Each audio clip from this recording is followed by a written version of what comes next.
when you put out executive orders almost on a daily basis and you make sure that you have language in there, not just talking about DEI, but talking about quotas and having all this misinformation and disinformation inside of them that makes it sound like you all have done something significant for Black folks. And now they got to find a way to pull it back, knowing that in your first administration, you did absolutely nothing for Black folks. People will look at a little bit around some of the things they did about getting some folks out of prison and a little bit of dollars that they gave the HBCUs. But when you add that up next to, all of the things that you have now stripped away, your whole administration is about erasure of Black folks.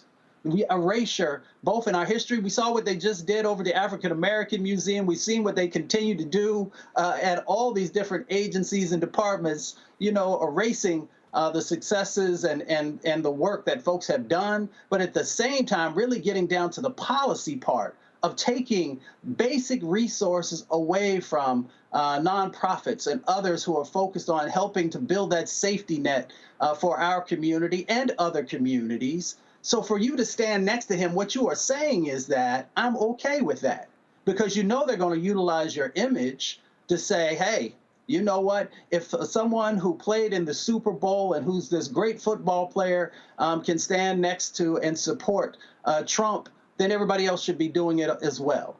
And what it's also saying is that those sets of actions that his administration has done.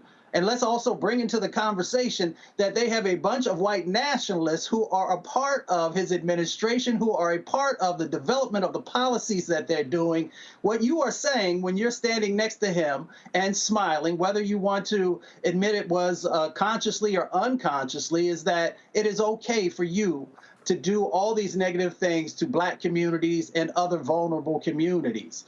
So you got to carry the weight now, brother, because you made the decision to enter into that space, and you gave away some of your credibility by being right next to him, putting your hand on his shoulder or whatever else y'all may have done.